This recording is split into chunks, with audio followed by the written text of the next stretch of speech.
qual é a diferença? Tristeza, depressão e os pensamentos suicidas?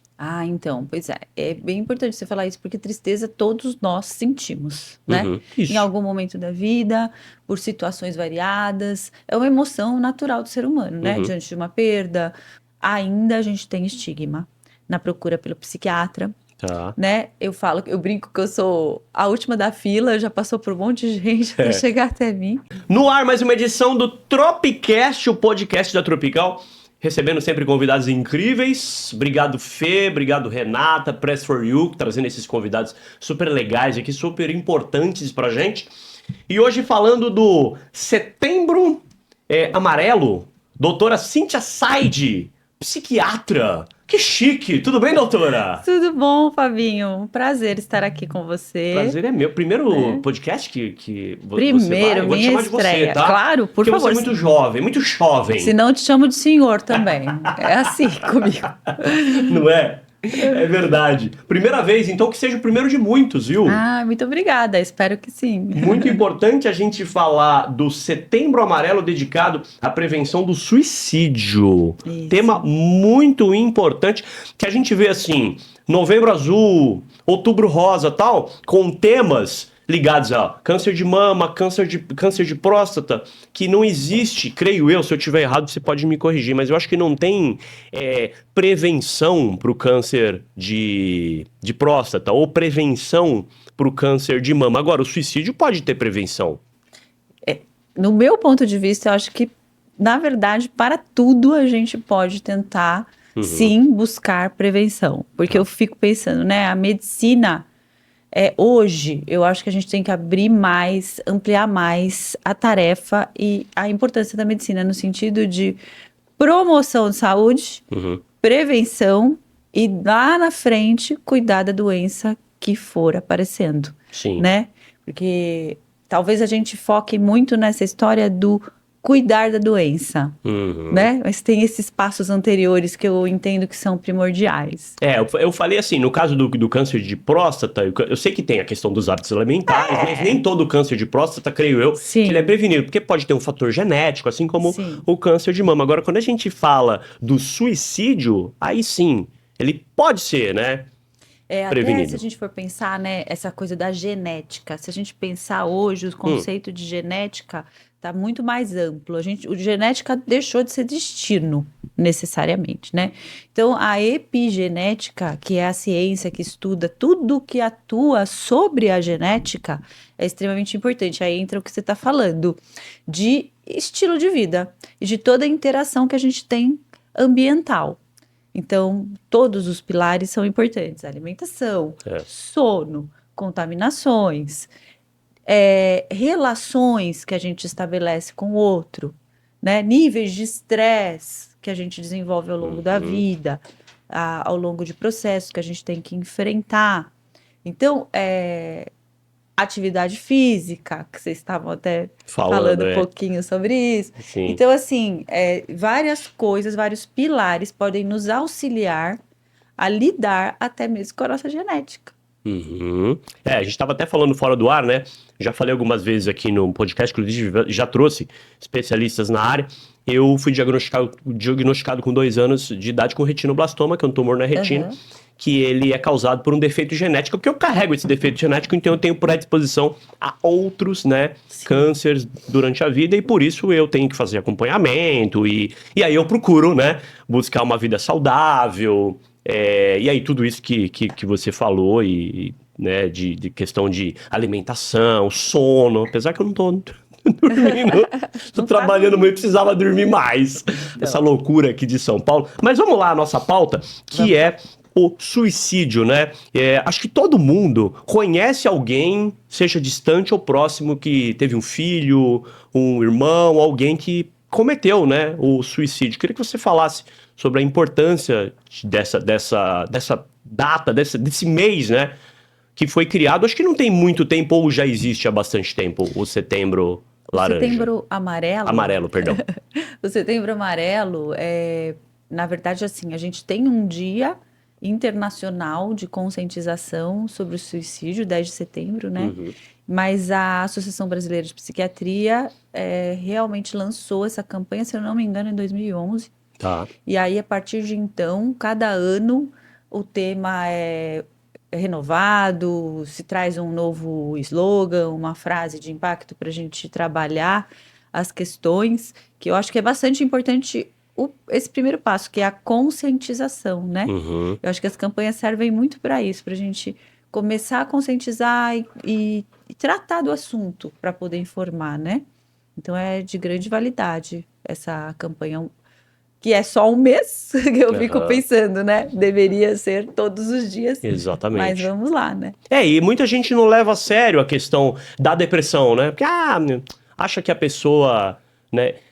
Tem frescura. A pessoa tá lá prostrada, não quer levantar da cama, né? Porque de fora é fácil enxergar quem tá saudável, com a mente sã.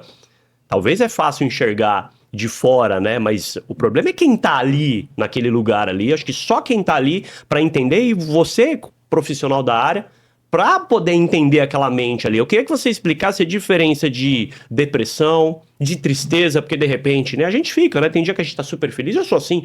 Tem dia que eu tô mais pra baixo, mas isso não vai me deixar deitado na cama o dia inteiro. Eu levanto, venho trabalhar, você tá falando, putz, hoje não... Parece que nada dá certo. Qual é a diferença? Tristeza, depressão e os pensamentos suicidas?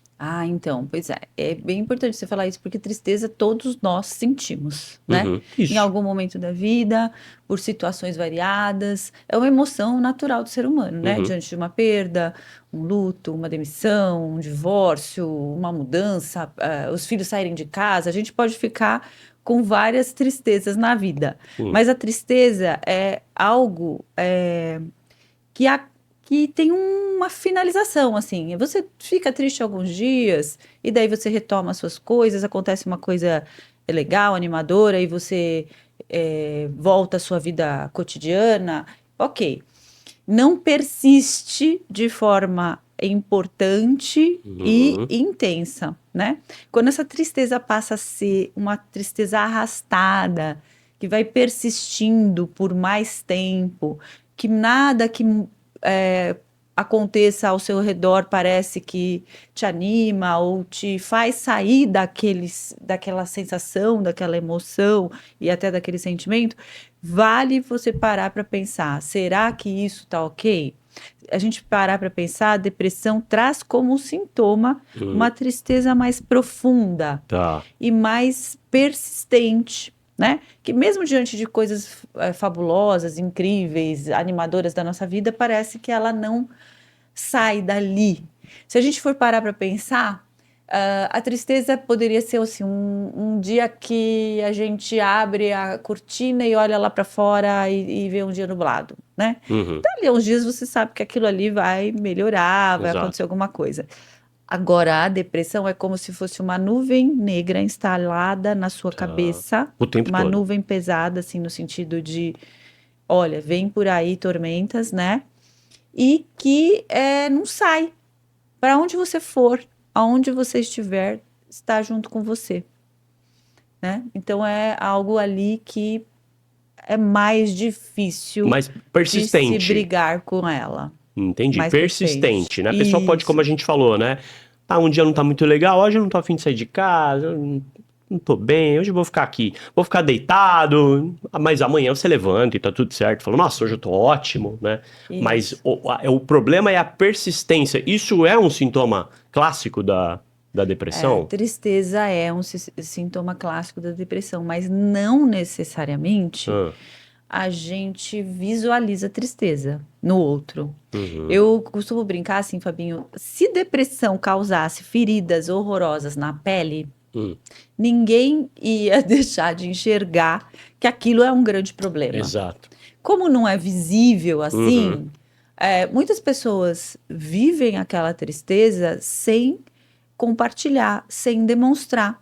Às vezes você vê uma pessoa que está deprimida e parece que não, tá tudo bem com ela, ela faz tudo, ela vive a vida dela, ela trabalha, não necessariamente quer dizer que ela está bem, né? Se a gente pensar o pilar, assim, os maiores pilares do diagnóstico da depressão, então é o humor depressivo. E o humor depressivo envolve a tristeza, né? Que se a gente for parar para pensar é mais profunda, a gente pode dizer que é uma melancolia, né? Uhum. Que é mais profundo que uma tristeza. Tá. Além da sensação de desânimo, de perda de interesse pelas coisas que você antes tinha de interesse, até uma perda de interesse, que é um dos outros critérios diagnósticos, que tem um nome mais chatinho assim, né? Mas chama anedonia. A anedonia seria o quê? A perda de prazer e interesse por tudo que na sua vida antes fazia sentido para você, Tá. né? Então, o humor deprimido tem o fator tristeza, desânimo, sensação de desmotivação, de perda de energia, e a anedonia, né, essa perda grande de prazer, interesse, vinculação mesmo com as coisas ao seu redor, são grandes pilares para um diagnóstico. E aí a gente tem variados outros sintomas, né? Uhum. Como, por exemplo, você pode citar alguns? Sim, claro. Sintomas como alterações de apetite, Ah, é? alterações de sono. A alteração do apetite, assim, a pessoa pode ter uma fome compulsiva ou essa alteração é não comer? Então, pode ser as duas coisas. É? Uma pessoa pode. Mas é muito comum a perda de Tá. apetite, né? As pessoas Uhum. ficarem até. Prostrado e não quer Nem comer. prazer em comer, sentirem nem prazer em comer. E ter uma conexão pior ali, né? Com até a sua própria sobrevivência, se a gente for parar para pensar, né? Aquilo Uhum. que nos conecta, que muita gente se conecta através da alimentação, né? Tem uma relação com a comida, parece que começa a se perder. E então pode haver um aumento ou ganho de peso, mas Uhum. também perda de peso, perda de apetite, né? O sono, insônia, que é muito comum, ou ao contrário, um sono Dormir muito. exagerado, o que parece que às vezes as pessoas falam, nossa, a melhor hora do meu dia é a hora que eu durmo, porque daí eu paro de pensar, então parece que Meu o sono Deus. se torna Tá. grande parte do seu dia, né? A vontade de dormir, não sair da cama e tal. Uhum. Então são duas coisas importantes. Outra coisa, isolamento social, Uhum. né? Aquela coisa de evitar se distanciar, até mesmo da própria família, dos amigos, fazer aquilo que você tem que fazer e se fechar um pouco no seu próprio mundo, né?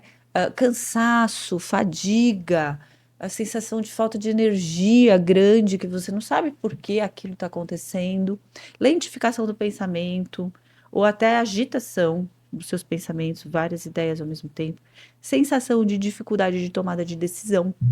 Aquilo que você fazia antes, que eu brinco com o pé nas costas, né? Uhum. Vou resolver isso aqui da minha vida cotidiana, facinho. Parece que surgem mais dúvidas, inseguranças, para tomar decisões até simples, né? Tá. Então, são alguns dos sintomas que fazem parte do processo depressivo, né? Tá. Agora, uma pessoa que ela tem depressão, ela não necessariamente ela tem pensamentos suicidas, né? Uhum. Uma pessoa pode ter depressão, mas jamais pensar em tirar a vida, ou eu tô errado, Você está correto, é né? verdade. Não é uma coisa, não é necessariamente correlacionada à outra, mas É. assim, não vem associado efetivamente a vontade de morrer, né? O Uhum. pensamento de suicídio com o fato do indivíduo estar deprimido. Muitas pessoas que têm depressão não pensam Uhum. em tirar a própria vida, né? E, na verdade, muitas pessoas às vezes até pensam em morte, mas não como uma vontade de deixar de viver, mas sim como se fosse uma solução para aquele mal-estar importante que elas estão vivendo e que não sabem como sair daquilo. Tá. Então, algumas pessoas falam assim para mim, Fabinho, não, doutor, eu fico pensando, eu podia bater o carro, eu podia ter uma doença grave e acabar logo com isso, eu podia acontecer alguma coisa na minha vida e pronto, mas não quer dizer que eu queira morrer no sentido de eu não sou capaz de De fazer algo pular do contra a minha viaduto, própria da vida. janela, ou se Isso, enforcar, né? Que acho que são as isso. formas mais comuns, né? Assim, então, acho que talvez a forma mais comum seja até a ingestão de Ah, medicamento, tá. né? Tá. É verdade. Que é bem comum, acho, até É, né? atendimento em pronto-socorro e tal, que acaba, na grande maioria das vezes, acredito que não chegue a um fato em si da tirada da própria vida, né? Mas é um pedido enorme de socorro, não é Exato. verdade? Então, assim, atos mais agressivos, violentos, se a gente pensar um enforcamento, Eu não vejo isso como tem que ter muita coragem para. Eu vejo desespero, né? Não é? Exatamente. É desespero, né? Esses atos mais agressivos a gente pode considerar que realmente foram efetivamente tentativas de morrer. Algumas pessoas tomam medicações e falam, não, eu queria muito dormir, eu queria parar de pensar, eu queria deixar de viver isso. Até negam que quisessem morrer, né? Tá. Mas um enforcamento, um planejamento de uma ação, né? Esperar todo mundo sair, atirar em si mesmo, sei lá. Aí a gente entende que a pessoa está vivendo um tormento já há algum tempo e eu entendo como você. É um desespero. Eu acho que é uma vivência de completa falta de esperança que aquilo possa melhorar. Sim. E eu acho que é muito importante a gente falar sobre esse assunto. Sim, não, né? sem dúvida. E tem um perfil, assim, mais vulnerável para o indivíduo desenvolver a depressão? Então, você falou em predisposição genética, a gente pode pensar, né? Que quando você tem uma história familiar de quadros depressivos graves na sua família. É genético? Pode casos ser? de suicídio. Tudo é predisposição genética na vida, né? Se a gente for parar para pensar, a gente só vai descobrir o que a gente tem de predisposição genética quando a gente desenvolve o processo, né? Até então, ainda, porque eu acho que muita coisa está mudando nessa coisa de pesquisa, né? Que a gente identifique realmente se a gente tem uma genética ou não suscetível àquele processo. Então, se a gente for parar para pensar, tudo na vida tendo um gene, tendo uma predisposição genética, pode facilitar a história, né? Do acontecimento. Vir à tona. A expressão genética fica mais possível, certo? Certo. Então, por exemplo, a gente sempre investiga na história de alguém que vai tratar depressão se tem casos de depressão na família, se tem casos de suicídio na família. Quem são essas pessoas? Né? Porque às vezes você descobre isso numa história, né, de um paciente e ele nem comentou nada, ele às vezes nem sabe sobre isso, a gente vai investigando e vai descobrindo ao longo do tempo, né? Sim. E quando que a família deve procurar ajuda? Você deu aí os sinais clássicos, né, que a pessoa pode ter depressão. Quando que a família deve procurar ajuda? E quando que ela deve procurar porque as pessoas confundem, né? O que é o psiquiatra? Será que eu tenho que procurar o psicólogo? Será que eu tenho que procurar uma terapia? Isso, né? É muito comum essa dúvida. Você pode esclarecer isso pra gente? Então, a psicologia, né, é uma ciência também que estuda, né, as questões humanas do desenvolvimento, relacionamentos, emoções.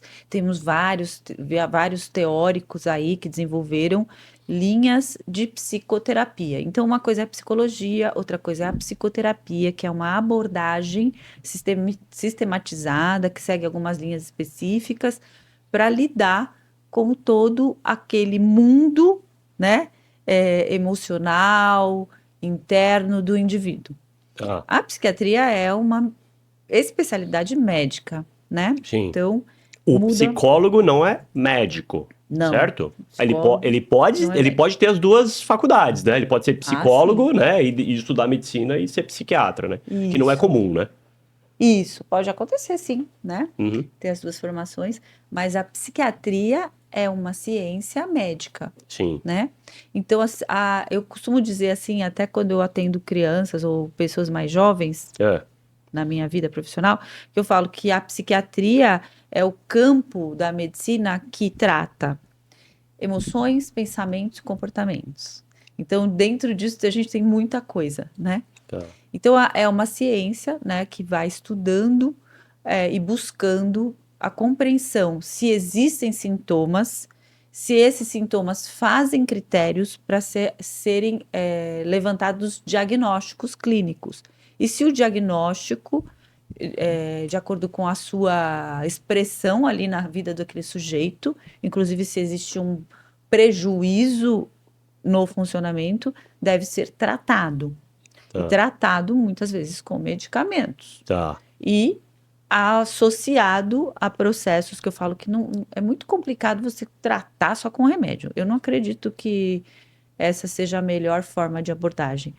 É importante o paciente fazer, sim, uma psicoterapia, para que ele possa também compreender melhor o sentido e o significado daqueles sintomas pelos quais ele passa. Tá.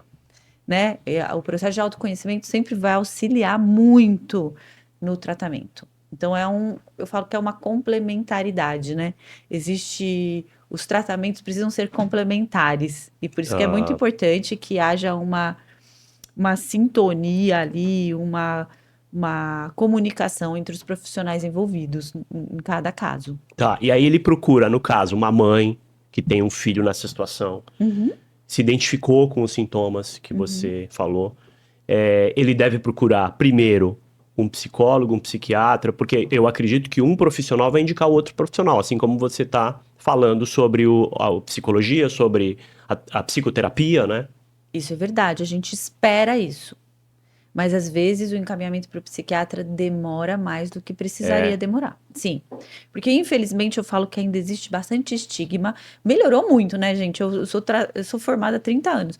Então, assim, 20 anos atrás era outra realidade, mas assim, ainda a gente tem estigma na procura pelo psiquiatra. Tá. Né? Eu brinco que eu sou a última da fila, já passou por um monte de gente até chegar até mim. Não, mas que tem gente que fala assim, não, mas eu não sou louco pra procurar um psiquiatra. Não tem Isso. não tem esse tem. preconceito com o profissional? Ainda existe isso. Existe, né? Eu falo que eu sou vítima de preconceito, que as pessoas não querem falar comigo. Então, assim, veja só, isso a gente precisa começar a informar mais, conscientizar mais em todos os espaços, para que as pessoas entendam que saúde mental é uma necessidade. Sim. É um direito e necessidade de todos. Quando você falou assim, o que uma mãe pode perceber no seu filho, aí eu fiquei pensando, se é mãe, se é adolescente, criança, porque, gente, criança e adolescente também tem depressão, né? Sim. Não a gente vê muitos casos de suicídio ou tentativa de suicídio de adolescentes, de jovens ali antes da maioridade, né? Então, hoje eu estava até dando uma atualizada nessas questões aí de incidência e tal, né, para dar uma olhada de prevalência, para falar um pouquinho aqui com você. Está reforçado aquela história de que de 15 a 29 anos é a faixa etária de maior vulnerabilidade. Ambos os sexos. Ambos os sexos. E que se a gente for parar para pensar, é a quarta causa, né, de suicídio no mundo. Entre essa faixa etária, a quarta causa de morte é o suicídio. É o suicídio? É muito grande. É muito, né? Tá no top 5 ali. Tá no top 5. E se você parar para pensar, assim, você falou a diferença entre sexos. Se a gente for pensar de forma geral, as mulheres tentam mais suicídio, mas os homens chegam ao final, à execução do suicídio com mais sucesso, infelizmente. Mas por quê? Então, veja só, cerca de 2 vezes mais homens se matam do que mulheres. Se a gente for parar para pensar, isso também tem uma questão social e cultural. Ainda nós temos questões sobre o homem não falar sobre suas emoções. Segurar, achar que é fraqueza, que não pode se expressar, que não pode demonstrar, que pedir ajuda não existe, que ele tem que ser um cara fortão que resolve seus problemas e tal. Másculo. E fora que os homens costumam procurar menos médico, né, e saúde. Se a gente for parar para pensar, muitas vezes a mulher arrasta o cara para o consultório e vê lá se ele está passando mesmo na consulta quando ele tem uma parceira, por exemplo, né? Então a gente precisa melhorar essa história, porque os homens estão muitas vezes sofrendo calados, né? Imagina, aí eu falei dos adolescentes, jovens, imagina esses meninos que estão sendo, né? Esses rapazes, esses meninos que estão sendo bombardeados por um monte de coisa nesses novos tempos. Internet o tempo todo, um monte de informação, aquela coisa da exigência de desempenho acadêmico, passar para a vida adulta. Eu falo que o desafio para entrar na vida adulta, gente, essa transição escola para universidade, ou para o cursinho, ou para o que quer que seja, é um processo que a gente tem que estar atento. E meu filho tá nessa. Eu tenho um também que está nessa. Meu filho tá nessa. Vai. Quer uma aguinha? Que água? Tá engasgado com alguma coisa aí. Precisa Você pensar. quer falar alguma coisa. Hã? Assunto te engasgou em alguma O assunto coisa. te engasgou. Aí você fala que seu filho... Seu filho? Meu filho também tá nisso. Quantos anos? 17 também? 18. Meu vai fazer agora em março. Eu fiz agora, em julho. O mais novo, E o mais velho tem quanto? 20. 20. Perto ali. É. Cresceram rápido, né? Cresceram rápido. Saudade quando eles eram bebês. Oh, meu Deus. Você quer água, meu lindo? Ó, Quer toma uma bala água. de gengibre? A água vai Ah, eu subir tenho do uma bala nada, de né? gengibre também. Vai ter uma edição, a água... São do Chaves, né? A água some do cenário, né? Vamos lá. Coitado. Tá meio seco também, tá Depois meio- eu ofereço pra vocês, agora não. Tá bom, Vamos lá. Aí você fala que seu filho tá... meu filho tá nessa também, nessa transição. Isso, vai, doutor. Então, meu filho, eu tenho um filho mais novo que também está nesse processo de transição. E quando eu converso com os adolescentes, eu vou tentando investigar isso, né? Se eles estão assustados de sair de um ambiente que para eles é extremamente familiar, acolhedor, eles conhecem todo mundo, o porteiro, o moço da cantina, Exato. Meu filho tá desde sempre na escola. coordenação, né? Todo mundo sabe quem eles são, o nome Uhum. deles, se é irmão de alguém, que é o pai, que é a mãe, sei lá. E eles vão para o mundão, né? Alguns são ansiosos para isso, para serem, assim, invisíveis ali no mundão. Mas outros, assim, têm essa coisa, nossa, eu preciso ter sucesso, eu preciso conseguir atingir meus objetivos, esperam isso de mim. São tantas coisas que passam na cabeça, né, de alguém. Exato.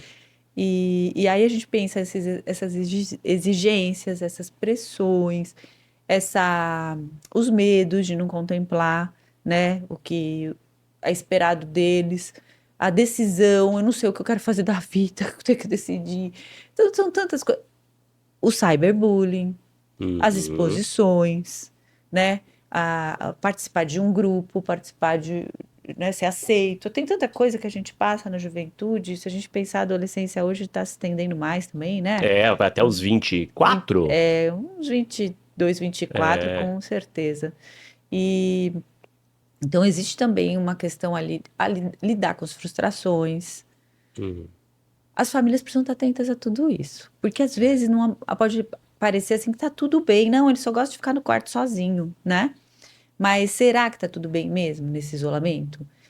É um isolamento? É uma evitação de estar com outros? É uma busca de privacidade, um distanciamento natural dos pais, das pessoas adultas para eles se encontrar? Ou é algo ali que está acontecendo? Por isso que eu falo muito da proximidade, né? A gente precisa estar próximo, a gente precisa estar atento, a gente precisa ter uma escuta verdadeira e ativa. Uma coisa é você ouvir alguém, outra coisa é você escutar, né? É diferente. E a coisa do interesse verdadeiro e genuíno pelo que aquela pessoa está dizendo. Então, às vezes, a pessoa solta uma frase e você fala, não, tudo bem, isso aí passa, eu já passei por isso. Imagina, filho, na sua idade eu também já tive isso. É assim mesmo. Não, a gente não pode simplesmente brecar uma fala, porque a gente tem dificuldade de lidar com aquela fala, porque, na verdade, muitas vezes a gente desvia o assunto porque a gente não quer lidar com o assunto, né? Por exemplo, esses dias mesmo eu atendi um mocinho e a mãe falou assim, Cíntia, ele pediu para ir para terapia. Eu falei, que bom! Olha que incrível você fez. Você falou para os seus pais, eu acho que tem alguma coisa esquisita comigo, eu quero ir para terapia. Olha que maravilhoso! E que bom que você entendeu que era importante você conversar com alguém, num ambiente seguro, confiável, onde você não vai ser julgado, onde ninguém vai ficar te, sei lá, criticando ou te convencendo que você não tá vendo aquilo. É bastante importante ter rede de apoio, lugares de confiança, para que você possa, sim, se expressar, né? Para que todos possam se expressar. Eu sou suspeita, porque eu acho que a psicoterapia muda vidas mesmo, né? O autoconhecimento. E acho que o autocuidado só vai chegar de verdade depois do autoconhecimento. Porque a gente pode cumprir tabela, né, de autocuidado, mas será que a gente está sabendo mesmo que a gente precisa? É. Não sei se eu falei demais. Não. Eu tô prestando atenção e absorvendo tudo que você tá falando e tenho certeza que quem tá assistindo também tá gostando muito aí dessa sua explanação. Riquíssima em conteúdo, não pode ter certeza que faz toda a diferença, Que viu? bom. É muito importante, por isso que a gente te trouxe aqui. Agora, falando de tratamentos... Deixa eu só completar uma coisa que eu Claro, fiquei pensando. vamos lá. E depois você Às fala dos vezes, tratamentos um dos eficazes. sinais iniciais é até o desempenho mudado no desempenho acadêmico. Na escola Na começou escola. a cair as notas. Ah, tirava 9, agora tira 7. Tá. Não é não é que tirou nota vermelha, insuficiente, alguma coisa assim. Mas mudou. Mudou o comportamento, mudou os interesses, mudaram algumas expressões. Então, às vezes, é muito sutil. E a gente precisa estar atento, né? E trazer essas pessoas para perto. Agora, no passado, antes da internet, lá no nosso tempo lá de escola, ou antes até, como que era essa questão da depressão, do suicídio? Era menos divulgado? Tinha também igual hoje tem mais? As pessoas antigamente sofriam bullying, mas assim, sofria bullying na escola e ficava por lá mesmo. Hoje em dia, até por conta das redes sociais, você consegue mais controlar isso, né? Do que antigamente. Tinha aquela história assim dos pais rígidos, assim, se brigar na escola, se apanhar na escola, apanha em casa de novo. Então era aquela coisa mais... O que você acha que mudou? Você acha que os pais hoje eles são mais toleráveis? Afrouxaram mais a questão da criação? O que mudou nesse cenário? Como que era e como que é? Eu acho super complexo isso que você está perguntando, porque sim, mudou muito, né? Mudou muito. Eu fico pensando, né, lá atrás, quando me formei, fui para residência de psiquiatria e tal, assim, quantas pessoas no nosso passado não foram caladas? Tiveram seu sofrimento calado, né? Então, as mulheres internadas porque não cumpriam seus deveres, não faziam o que deviam fazer no dia a dia da família, da casa. Aí vamos internar e acabou, vamos tratar como louca, né? Eu acho que muito aconteceu e foi sufocado e essas pessoas saíram, foram excluídas e a gente não teve notícias delas. Então, assim, imagina, a gente nem sabe direito como é que a coisa era conduzida. Hoje a gente tem a oportunidade maior, né, de divulgar o conhecimento, de informar, de conscientizar, mas a gente ainda está num processo que precisa melhorar muito, a gente precisa aprender muita coisa ainda, né? Por exemplo, falar sobre saúde mental deveria começar na escola, para todos terem esse não existe esse tipo de assunto. É complicado, né?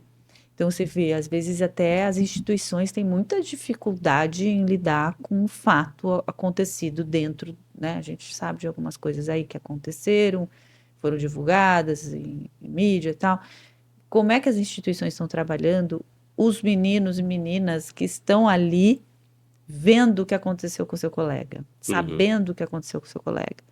Quanto aquilo nos suscitou, né? De dor, sofrimento e até identificação, né? Então a gente para pensar, a gente tem bastante possibilidade de informação, mas eu acredito que também a gente tem que parar de se distrair. Parar de se distrair demais. As pessoas em construção, né, precisam ser observadas. E não fiscalizadas, mas observadas. Para que eles também possam ter a possibilidade de expressão, né? Mudou muito. Eu acho que a gente tem muito maior facilidade de recurso hoje, mas eles precisam ser melhor utilizados, né? E se a gente pensar numa forma de serviço público e tal, a gente ainda precisa melhorar demais o acesso à saúde mental. Porque as pessoas falam que ficam esperando por uma vaga de terapia por meses, com acompanhamento especializado com psiquiatra, por meses. O SUS oferece? Oferece, tem várias estruturas aí, né, e adequação nas últimas décadas. Hoje a gente tem os CAPs, os Centros de Atenção Psicossocial, mais estruturados, por nível de gravidade até, e as pessoas às vezes nem sabem disso. Não, né? as pessoas falam muito mal, assim, muitas pessoas do SUS sem conhecer. Eu fui, quando eu tive meu problema, eu fui tratado pelo SUS, com sucesso. E sem fila, na época. Isso há 40 anos. Isso, eu acho que precisa, assim, ainda ter muita mudança, a estruturação melhor, porque a gente vai olhando, né? Às vezes um equipamento é muito mais eficiente do que outro. Sim. Em algumas cidades do interior, eu recebo notícias, assim, que a coisa é bem legal, bem estruturada Que bom. e possível acesso, né? Agora, eu acho que são coisas que precisam ser revistas o tempo todo, Porque a gente tem que ter essa... assim, clareza de que isso é algo que é direito e necessidade. Agora, em relação ao passado, como eu te perguntei, existia mais do que hoje, questão do suicídio? Então, se hoje a gente tem parar mais? para pensar, eu não sei se existia mais, mas eu acho que a gente hoje tem mais números, registros, né? As estatísticas das coisas vão mudando. Exato. Eu estava olhando ali, segundo a Organização Mundial de Saúde, isso vem aumentando, sim, ao longo da história. Na América Latina, isso vem aumentando de forma expressiva, o suicídio, as taxas de suicídio, nos países da América Latina. Olha que importante a gente pensar sobre isso. Se a gente pensar lá, né, as taxas levantadas para o Brasil é o país da América Latina que mais tem casos de depressão e ansiedade. E a gente lembrar que a ansiedade, muitas vezes, vem junto com depressão. E vice-versa. Sim. Né? E no mundo, são 700 mil casos por ano de morte por suicídio. Nossa, é muita coisa, gente. Seria uma morte por suicídio a cada 40 segundos. Meu Deus do céu. No Brasil, não fazia 38 pessoas morrem por dia por suicídio. É mais do que uma por hora, gente. É uma a cada, sei lá, 40 minutos. É gente demais. É gente demais. E jovens? E a gente lembrar também que temos a população idosa. Ah, também? Sim. Também existe uma vulnerabilidade na população idosa. As pontas, né, das faixas etárias. Os mais jovens e os mais velhos. Para pensar, mudou a vida, eu já não tenho autonomia, independência. Mas os mais velhos, acho que cometem o suicídio, medicação. Assim, a forma em si, eu não vou saber te dizer qual é a maior incidência, mas assim, a gente pensa que não, né?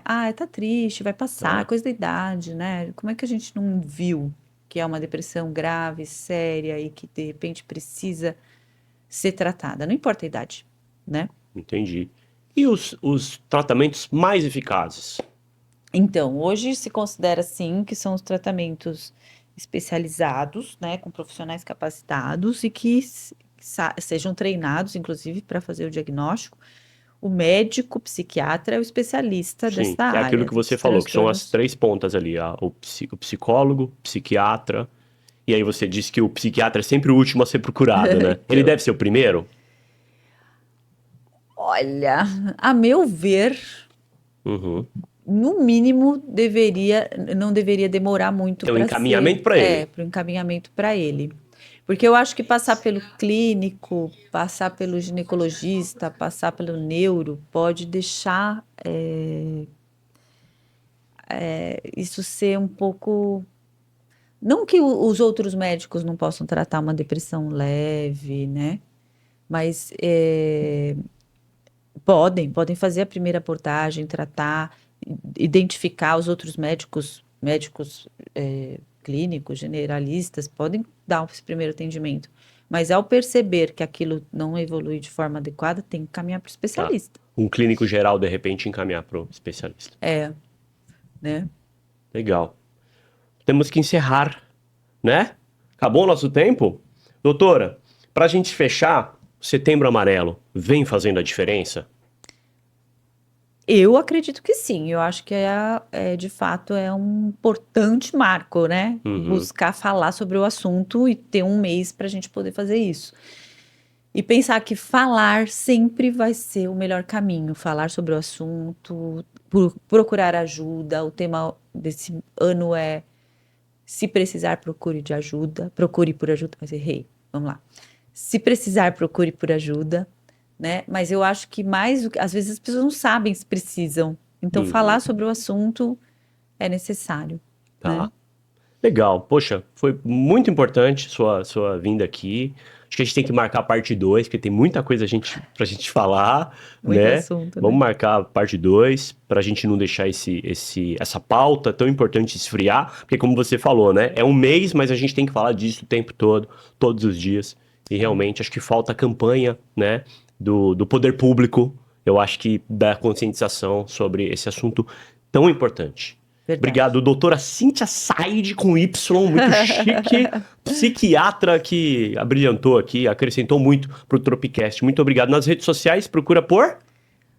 @doutora Cíntia Said. Tá. E para quem, né, de repente está passando por isso e quiser te procurar para passar em consulta, para obter a sua ajuda, através das suas redes sociais, tem lá os seus contatos, né? Nas redes sociais a gente pode No seu encaminhar consultório. isso. Tranquilo. Legal. Gostei muito. Obrigado, viu? Muito obrigada pelo convite, adorei. A gente gostou muito também. Doutora Cíntia Said, psiquiatra, falando do Setembro Amarelo aqui do Tropicast. Obrigado, Fê. Obrigado, Renata. Press for you. Comunicação sempre fazendo diferença. Valeu. Se você gostou, curta, compartilha, comente aqui. Tropicast, o podcast da Tropical. Valeu.